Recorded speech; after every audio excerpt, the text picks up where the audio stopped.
What's up, everybody? It's your favorite show, Get a Bucket. I'm your host, Trey, and as usual, I hope you're all having a wonderful, wonderful day. Today, we're going to talk about my WNBA 2025 updates. But before we do that, please make sure to hit that like and subscribe button. Comment, tell anyone about the show. Trying to get the ratings up a little bit, just a little bit. But like I said, ladies and gentlemen, we're going to talk about there it goes, WNBA 2025 updates. So, with that being said, right, we got a couple of, let's go ahead and talk about the standings, shall we? Let's go ahead and talk about the standings. So, we have here the Minnesota Lynx at number 1, the Phoenix Mercury at number 2, the New York Liberty at number 3, the Atlanta Dream at number 4, the Seattle Storm at number 5, Golden State Valkyries number 6, Indiana Fever, Commissioner Cup champs, number 7, Las Vegas Aces number 8, Washington Mystics number 9, Los Angeles Sparks, number 10. Dallas Wings, number 11. Chicago Sky, number 12. And then Connecticut Sun, number 13. Ugh. All right. Well, we do have a couple of teams that I did want to talk about. Matter of fact, let's go ahead and go in order from how I sounded excitement-wise, right? So let's go ahead and talk about the Golden State Valkyries. Because like I said, ladies and gentlemen, they are number 6. They're number 6. That's ridiculous. Shout out Kayla Thornton, Tiffany Hayes, Veronica Burke. Like, y'all have been doing y'all been playing y'all ashes off. I ain't gonna hold y'all. Playoff contention. Is it wrong for them to not aim for a top 3 pick? Like, I can see this team needing rim protection, need elite level rebounding. Lauren Betts could fit that mold. But currently constructed, Lauren Betts is supposed to go number 1. Well, Golden State Valkyrie, they're not gonna be fighting for the number 1 pick at this rate.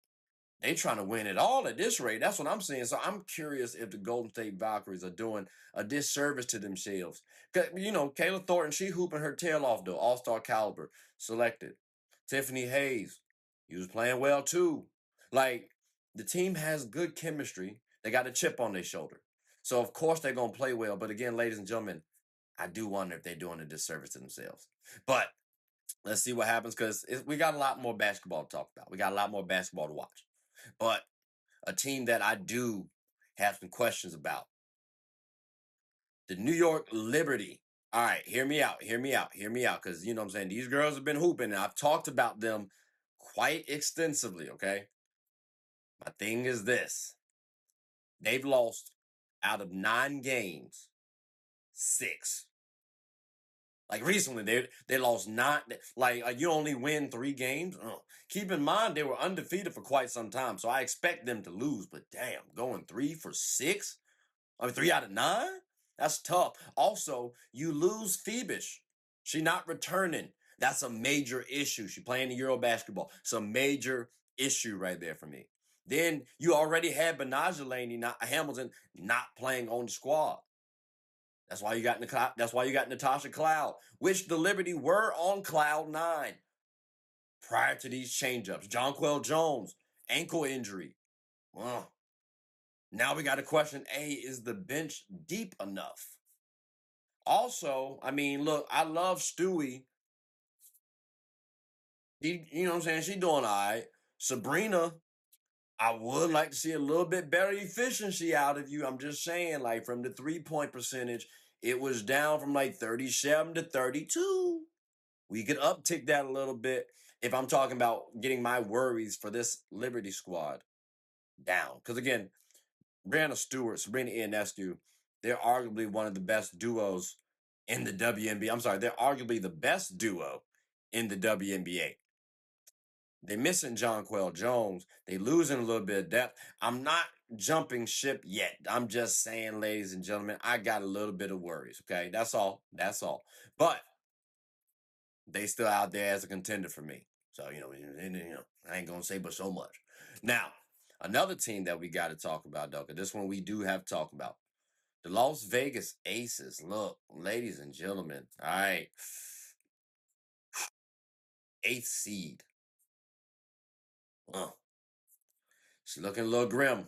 Now, keep in mind, they did trade for NaLyssa Smith, so you do start to add some depth, right? Like, they didn't have Cheyenne Parker. She out. Get it. Cool. I'm curious what NaLyssa's impact is going to be overall. I do think adding someone like her, that's the number 2 pick, I'd say about a double-double player, right? And if she gave the effort that I think she has, defensive showcase or defensive stopper right there. I'm telling you right now. But maybe she pairs with the aces, plays with Asia, something rubs off. We'll find out. But is there a fit with Asia? Again, I do think so. She can play the 5 or the 4. Asia's versatile enough to play the 4 or the 5. So you can do a nice little pairing. My problem with this, though, is this. My problem with the NaLyssa signing is this. You got to bring her off the bench, I think, first season. Because I'm pushing for Jewel Lloyd to come off the bench, too. And if we can get a duo combo with Jewel Lloyd and NaLyssa Smith, I do think that helps out for NaLyssa Smith because it gets her paired with a former star at least, like somebody with some cachet. Meanwhile, hey Jewel, you get your own squad again. I would appreciate that. I know you're trying to gel well with the aces. I think you need to come off the bench, sweetie. That's just me personally. The efficiency was always not there, and it's just the scoring ain't matching it either. Like we need to see something better. So maybe against the second unit, it'll work out nicely. And her paired with NaLyssa Smith, again, a rebounding play, a young double force. I project. That's what I see out of NaLyssa Smith. I think Jewel Lloyd could use that, and the aces, But I mean, they need something though, because again, ladies and gentlemen, they're like 8th right now. That's kind of crazy. Still contenders for me. Still contenders. But I gotta say though, they got to turn it around real quick. Now, another team that people were saying they need to turn it around real quick is the Indiana Fever. All right. Now, the Indiana Fever, ladies and gentlemen, they did win Commissioner Cup. Like they did win the Commissioner Cup without Caitlin Clark. So let's not act like the team is trash. Let's not act like the team isn't good. The team can still be viewed as a contender. They just got to prove it still. That's what I've been saying. But they did take a jump in winning the Commissioner Cup. Here's the thing, though. What happens? I want to hear the narratives. The if the Fever lose early in the playoffs with Caitlin Clark, but they won the Commissioner Cup without her. Shout out Tosh for winning the Finals MVP. Aliyah Boston was doing her thing. Kelsey Mitchell was looking like the stud that she is. Like, bro, this team looked solid. So I am curious what the narratives are going to be if Caitlin Clark comes back and they don't look as good. The cohesion don't seem the same. That's something we got to note. Also, I think we got to start talking about Aliyah Boston being the best player on the Indiana Fever. And keep in mind, you could put her in a Draymond Green role to pair with Caitlin Clark. And I think that could work out swimmingly. And again, if I'm saying she's the most dominant player on her team, she's the best player on her team. We got a double-double. She's also getting you with the assists as well, too, not turning the ball over too much. Defense could get a little uptick for me in terms of dominance, but like she has the capability. And that 6'4", 6'5" with the mobility and size that she is, that's going to be very helpful for the Fever. So again, I think Aliyah Boston might be the best player on the Indiana Fever, ladies and gentlemen. I hear y'all. Caitlin Clark's the best one. I hear you. Don't overlook Aliyah Boston at all. Honestly, Kelsey Mitchell too. Hell, because she's a perennial all-star. Now, again, I've mentioned they have a good team. Them losing DeWanna Bonner, it is going to be interesting to note too, because they won the Commissioner Cup without DeWanna Bonner, and it was seeming that there was some friction between DeWanna and the squad. So DeWanna, you got some eyes on you, sweetie. I ain't gonna hold you. You got some eyes on you. And matter of fact, speaking of DeWanna, actually, let's just go ahead and talk about this squad right here. The Phoenix Mercury, okay? The Phoenix Mercury, ladies and gentlemen. They got DeWanna Bonner, you know what I'm saying? Recently signed. That was the expectation. This was my prediction / wish for last year. Like, I wanted DeWanna Bonner and Alyssa Thomas to both join the squad. And they did. I wouldn't have been mad if they had parted ways, which they did. But I'm happy that they're able to join the same squad. Again, imagine the lineup of Satu Sabali, Kalia Copper, Alyssa Thomas, Dewana Bonner, and pick anybody else. That's ridiculous on paper.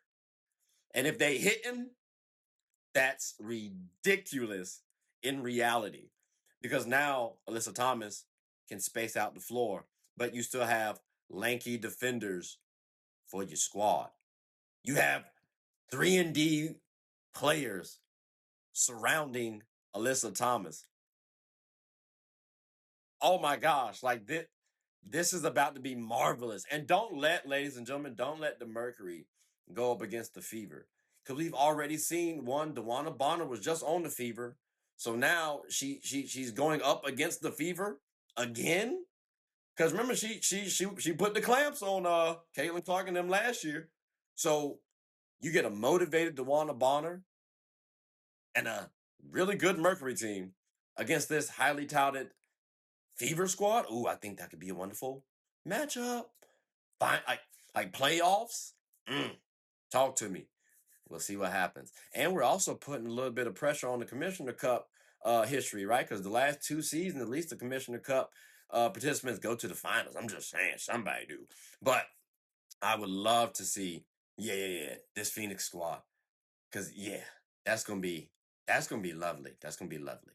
Now, I have to talk about my girls. I'm sorry. Y'all see my Sparks. Y'all see I'm a Sparks fan, you know what I mean? All right. So for starters, we had Candace Parker, her jersey retirement. Shout out to Candace, one of my favorite players. Actually, no, it's my favorite player of all time that I watched. Until she swerved me, like when I watched her live. I ain't gonna hold you. I tried calling out to her. She didn't say nothing. And she was on the sideline too. It's not like she was playing, ladies and gentlemen. So she swerved me a little bit. Hurt. Nah, well, no, she did swerve me, but I'm just joking around. But no, I love Candace Parker, and I'm loving the fact that we played the Chicago Sky because of those are the 2 teams that, well, you count the Aces. Those are 2 teams that she played against, or that she played on, and she was the driving force in winning a championship. Okay, so I love the fact that we were able to retire her jersey. Yes. Hated the fact we lost, but it is what it is. Here's my issue with the Sparks. Here's the issue with my Sparks. We are below the wing. Well, we were below the wings when I had first taken a look at our standings. We above the wings now, but like it's barely. And there's no disrespect to the wings. There's no disrespect to the wings. They can hoop a little bit. Here's my problem. We traded the 2nd pick for Kelsey Plum, right? So at no point in time should we be right next to the number 1 pick from this season. I'm just saying. And there should be no reason why Kelsey Plum is not outplaying the number 1 pick from this season. And keep in mind, I wanted Paige on my squad, so I'm pissed that we couldn't get her. But it is what it is, though. But also, we have 3 all-star caliber players, ladies and gentlemen. We got Kelsey Plum, De'Erica Hamby, and Azurá Stevens on the squad. Rakia Jackson, too, with time. And if you want to talk about Cameron Brink, well, we still got to see what she pan out to be, right? Especially post-injury. But we have 3 caliber all-star players on the squad, ladies and gentlemen. And you mean tell me we really could not get... Like, we really couldn't get higher than where we are, bro. It's tough. And I'm irritated so much because there is some pressure on our Sparks squad to make the playoffs. Not win the final, not win the championship. We can make a playoff run, though. Like, we can make it at minimum to the first round. Like, just make the playoffs. But right now, it ain't looking that way. We looking a little lackluster, but we got the talent to be better than that. At least better than average. Above average is all I'm asking for year 1. If we can't do that, I don't know what I don't know. Oh my God. And again, I got to call a spade, but Kelsey, you requested a trade. You got to come out and perform. And you got to outclass the youngins. I'm sorry, you do. And right now, you're not. Just call a spade. And if you're a Sparks fan, you really should understand that, hey, dog, I'm feeling the way I'm feeling because I anticipated having Paige on my squad. And now we got this. Now we're looking to be potentially at the bottom of the barrel. We were a number 2 seed from the bottom. Like, we were the 12th ranked team in the WNBA. That's trash. And we have that much talent. Pissed off. So pissed off. So again, ladies and gentlemen, boys and girls, if y'all following me, if y'all following me, this is where I'm upset about the WNBA. Now, again, you see my sparks. We tied with the Wings. We could be below the sky. We really could. And that's and when you think about where we were, we shouldn't be there. But a lot of other teams are doing pretty well though. And keep in mind too, seedings aren't the most, aren't the worst thing. Again, the Indiana Fever, they won the Commissioner Cup as the 7th seed. The Golden State Valkyries just joined the WNBA, they the 6th seed. The Aces are the 8th seed, but can still win a championship. Like, that's what we're talking about. So I'm not gonna try to put too much pressure on this, but yeah, it's looking a little. I'm a little perturbed. I ain't gonna hold y'all, but I mean, I'm curious what y'all think about the WNBA season so far. Did I miss anything yet? And if so, sit tight because I actually might be talking about some other stuff on another day very, very soon. So if y'all not peeping, I did just conclude the show though. So I definitely thank y'all for listening. But I am curious though what y'all thought about the episode. Please make sure to comment, like, subscribe, all that good stuff. But definitely make sure that you're watching WNBA because it's a hoot and a half. It's a lot of entertainment, and these girls be getting a bucket. But ladies and gentlemen, that does conclude the end of the episode. Like I said, my name is Trey Wilder. I'm the host of Get a Bucket. Please make sure to hit that like and subscribe button. Comment, tell anyone about the show. Hope you all are having a good one. Take care.